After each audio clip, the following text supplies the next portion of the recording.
পুঁজিবাজারে বিনিয়োগকারীদের জন্য ৫০ লাখ টাকার বেশি মুনাফার ক্ষেত্রে আরোপিত ১৫% গেইন ট্যাক্স মওকুফ চাওয়ায় ডিএসসি চেয়ারম্যানকে এক হাত নিলেন এনবিআর চেয়ারম্যান আব্দুর রহমান খান। তিনি বলেন, কর সুবিধা দিয়ে পুঁজিবাজারে কোনো লাভ হয়নি। বাজার ধসের জন্য আইসিবির ভূমিকাকে দায়ী করেন তিনি। বলেন, শেয়ার বাজার কখনোই অলিগার্কদের জন্য হতে পারে না। জিয়াউল হক সবুজের রিপোর্ট। প্রচলিত আইন অনুযায়ী শেয়ার বিক্রি করে বছরে ৫০ লাখ টাকার বেশি মুনাফা করলে বাড়তি আয়ের ওপর ১৫% হারে গেইন ট্যাক্স দিতে হয় বিনিয়োগকারীদের। দীর্ঘদিন মন্দায় থাকা বাজার টেনে তুলতে নতুন বাজেটে সেই গেইন ট্যাক্স পুরোপুরি মওকুফ চাই ঢাকা স্টক এক্সচেঞ্জ।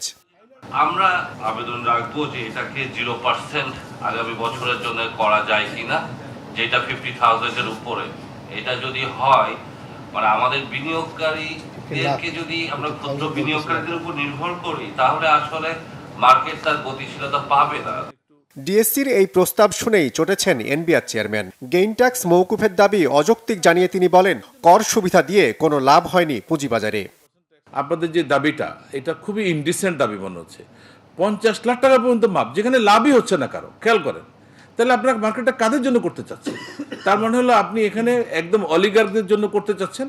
তারা এখান থেকে এসে মানে যেভাবে হোক প্রফিট করে নিয়ে যাবে, একটা পয়সাও ট্যাক্স দিবে না।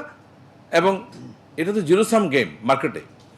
যারা বছরে ১০০ কোটি টাকা ইনকাম করতে পারবে আপনাদের হিসাবে, তাদেরকে মাফ করে দিতে হবে। আপনি তো যত কোরামিনি দেন না কেন, আপনি যত বেনিফিটই দেন না কেন, আপনি তো যারা এখান থেকে ঠকে গেছে তাদেরকে কিভাবে আনবেন? এনবিআর চেয়ারম্যান বলেন, পুরনো বিনিয়োগকারীদের ৭০% বিনিয়োগই ক্ষতিগ্রস্ত হয়েছে। বাজারে দুর্বলতা দূর করতে সুশাসন নিশ্চিতের তাগিদ দেন তিনি। আমরা তো সারা জীবন ধরে অব্যাহতি দিলাম, কোথাও তো আগাতে পারলাম না। মানে ট্যাক্স এক্সামশনের প্রশ্নটা কেন আসে? সবার আগে প্রথম দাবি হলো ট্যাক্স হলিডে। ওয়াই? আপনি ১০০ টাকা লাভ করলেন, তাও ৫০ লাখের উপরে গেলে আপনি ১৫ টাকাও দিবেন না।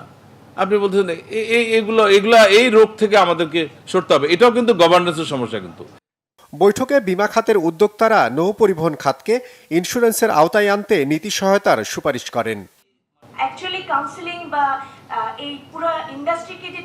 জিয়াউল হক সবুজ, বাংলাভিশন, ঢাকা।